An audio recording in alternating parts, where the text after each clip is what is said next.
Hello everyone, I am DS Gautam and I am teaching you the English book of 6th class NCERT Honeysuckle. तो students देखते हैं, मैं इसके कई chapter पढ़ा चुका हूँ ऑलरेडी। आप लोगों ने बहुत अच्छा रेस्पॉन्स दिया है, सभी लोग देख रहे हैं, सभी सब्सक्राइब कर रहे हैं। तो आज इसके एक छोटी सी पोएम है जो सेकंड चैप्टर के अंतर्गत दी गई है।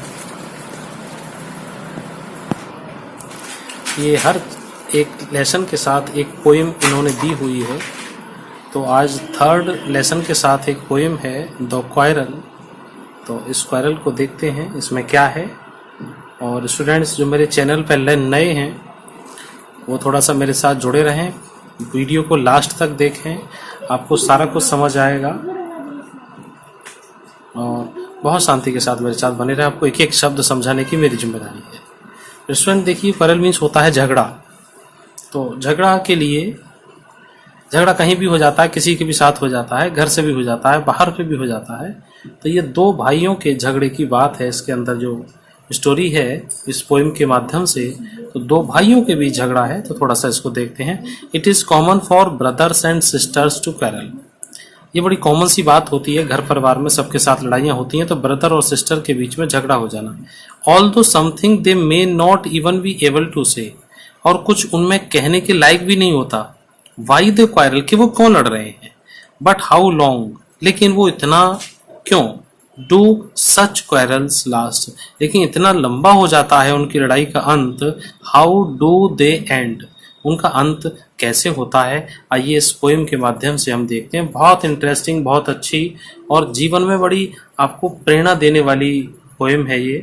मैं इसको बहुत लाइक करता हूँ। मैं आपको सजेस्ट भी करूँगा कि आप लोग इसको बहुत ध्यान से, आराम से, प्यार से देखें, कहीं जाइएगा मत। अगर आप चैनल पर नए हैं तो मेरे चैनल को सब्सक्राइब करें। मैं बहुत धीरे धीरे, बड़े प्यार से आपको मैं पढ़ाऊँगा और उसी प्यार के साथ आप लोग धीरे धीरे मेरे साथ पढ़ते रहेंगे, एक एक शब्द आपको समझ में आए। तो चलिए students, I quarrelled with my brother, मैंने अपने भाई के साथ झगड़ा हो गया। ठीक। आई डोंट नो वाट अबाउट, मैं नहीं जानता। वाट अबाउट, वाट अबाउट का मतलब किस विषय पर, किस कारण से। वाट अबाउट, किस बारे में झगड़ा हुआ। One thing lead to another, जो एक चीज थी, लीड, ये लीड की सेकंड फॉर्म है, लीड टू अनदर। एक बात जो थी वो उस बात से दूसरी बात पे चलती चली गई। One thing lead to another, वो दूसरी चीज पे चली गई। And somehow we fall out, and somehow we fall out, somehow किसी तरह से we fall out मतलब हम अलग अलग हो गए। we fall out। the start of it was slight, start of it, जो इसकी शुरुआत थी वो स्लाइट थी, बड़ी हल्की थी, मामूली सी थी। हैं? the end of it was strong, और जो इसका एंड था वो बड़ा स्ट्रॉन्ग था, मतलब बड़ा मजबूत था, मतलब बड़ा कठोर था। जैसे जरा सी बात पे लड़ाई हो जाए और दोनों लोग रूठ जाएं, फूल जाएं, कुछ भी कहिएगा उसको, तो फिर दोनों की फिर समझौता करना बड़ा मुश्किल हो जाता है। He said he was right, वह कहता था कि वह सही है, मतलब वह कहता था कि वह सही है अपनी जगह पे। आई न्यू, मैं जानता था। ही वाज रॉन्ग, कि वह गलत है। बस झगड़े की जड़ हर जगह यही होती है कि जो करता है वो जानता है कि मैं अपनी जगह सही हूँ और दूसरा अपनी जगह पे गलत है। यही दूसरा वाला सोचता है कि मैं अपनी जगह सही हूँ, दूसरा वाला गलत है। और यही झगड़े की मुख्य जड़ होती है स्टूडेंट्स। हमेशा मेरे वीडियो को छोड़ के मत जाइए। पूरी पोएम पढ़ाने के बाद मैं आपको कुछ स्पेशल जानकारी दूंगा, तो इसलिए थोड़ा सा आप मेरे साथ बने रहिएगा। और जो लोग चैनल पर नए हैं, एक बार सब्सक्राइब कर लेंगे तो आपके लिए बहुत फायदा रहेगा। फिर आपको किसी भी चीज की दिक्कत नहीं रहेगी। मेरा वीडियो जब भी आपको जाएगा और मिल जाएगा आपको बिल्कुल टाइम पे। आगे वाला देखते हैं। वी हेटेड वन अनदर, हमने नफरत की। वी हेट, हेट मीन्स घृणा करना, नफरत करना एक दूसरे से। वन अनदर, हमने एक दूसरे से नफरत की। यहाँ दो भाइयों में झगड़ा हुआ है और दोनों भाइयों की कहानी है इसके अंतर्गत। तो देखिए, वी हेटेड वन अनदर, एक दूसरे से हमने नफरत करनी शुरू कर दी। The afternoon turned black, turned black का मतलब है कि जो जो दोपहर का समय था टर्न्ड ब्लैक, मतलब वो काला हो गया। काले का मतलब है कि वो बड़ा कठिन हो गया, परेशानी का विषय हो गया या दुखमय हो गया, ऐसे समझ सकते हैं। ऐसे कहते हैं कोई बात किसी के साथ कुछ गलत हो जाए, पूरा दिन खाली निकल जाए, आज तो दिन का दिन काला हो गया। काले का मतलब है कष्टमय, दुखमय हो गया। तो इसी तरह से उनकी दोपहर जो थी वो बड़ी दुखमय सी हो गई। उसके बाद देन सडनली माई ब्रदर, उसके बाद अचानक मेरा भाई, thumped me on the back, मेरी पीठ पर उसने एक हाथ मारा या थपथपाया, जैसे बड़ा भाई छोटे भाई को पीठ पे हाथ मार के इस तरह से करता है, थपथपाना या हाथ मारना। मी ऑन द बैक, मेरी पीठ पर, ठीक। एंड सैड, और कहा क्या, ओ कम अलोंग, आओ चलें, we can not go on all right, हम सारी रात ऐसे नहीं रह सकते हैं।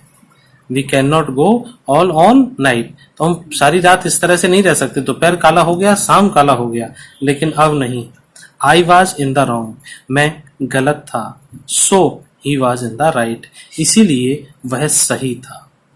तो स्टूडेंट्स ये पोएम यहाँ पे होती है, इसको दोबारा देखें क्योंकि ये बहुत जीवनोपयोगी है, इसलिए मैं इसको दोबारा बताना चाहूंगा। 2 मिनट लेंगे बस मैं आपकी, क्योंकि इसका जो मेन चीज है वो समझ में आ जाएगी। इसका एक्सप्लेनेशन और सब करने के लिए होता है। I quarrelled with my brother, मेरे भाई के साथ झगड़ा हो गया। I don't know what about, मैं नहीं जानता किस विषय पर हुआ। One thing lead to another, एक बात दूसरी बात में छिड़ गई या दूसरी बात में चली गई। And somehow we fall out, और किसी तरह हम लोग फेल आउट हो गए, अलग हो गए, झगड़ा हो गया। The start of it was slight, जो इसकी स्टार्टिंग थी वो बड़ी हल्की सी थी, मामूली सी थी।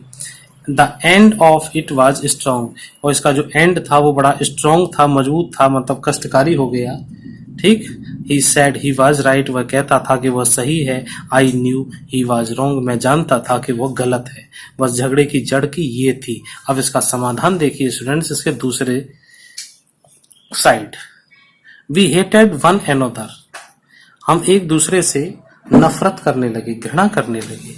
द आफ्टरनून टर्न्ड ब्लैक, और जो दोपहर थी वो ब्लैक हो गई, दुखमय हो गई।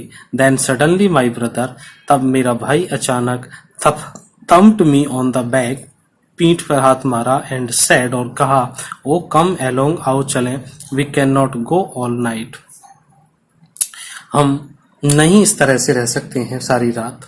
आई वॉज इन द रॉन्ग, मैं गलती में था। So he was in the right, कि वो सही में था। तो बस यहाँ पे एक जरा सी बात पे जरा सी समझौता करते ही वो जो गलत चीज थी, जो दूरियां थी, वो खत्म हो जाती हैं। स्टूडेंट्स यहाँ पे एक सवाल खड़ा होता है, अभी पोएम पूरी नहीं हुई, आप जाइएगा मत। तो यहाँ पे एक सवाल खड़ा होता है कि what lesson do you learn from the poem, क्या लेसन लेते हैं आप लोग। तो बात ये है कि देखिए, quarrel arises due to misunderstanding, जो झगड़े की जड़ होती है, झगड़े खड़े होते हैं, वो सिर्फ इसलिए खड़े होते हैं मिसअंडरस्टैंडिंग की वजह से, ठीक है। नो क्वारल लास्ट लॉन्ग, कोई भी झगड़ा लंबा नहीं होता। Reasons of quarrel are realised after both side feel sorry and become friends again, जो उनको रियलाइज कराना है वो तभी आप करवा सकते हैं जब आप कोई भी पक्ष सॉरी बोल देगा और दूसरा पक्ष तुरंत उसको फ्रेंडशिप में चेंज कर लेगा। तो स्टूडेंट्स, आप भी कभी झगड़ा मत कीजिएगा, कभी भी किसी के साथ बहुत प्यार से रहिएगा। स्टूडेंट्स, अभी आप 6th क्लास में हैं और आप लोग बहुत आराम से प्यार से घर में परिवार सब लोगों के साथ रहिएगा। और मेरे जो वीडियो हैं वो पूरे बुक के वीडियो पड़े हुए हैं, आप चैनल लिस्ट प्ले लिस्ट पे जाके आप जा सकते हैं। लेकिन मेरी एक वो है कि आप लोग मेरे चैनल को जरूर सब्सक्राइब करें और बेल आइकन को भी दबाएं, उससे आपको बहुत फायदा रहेगा।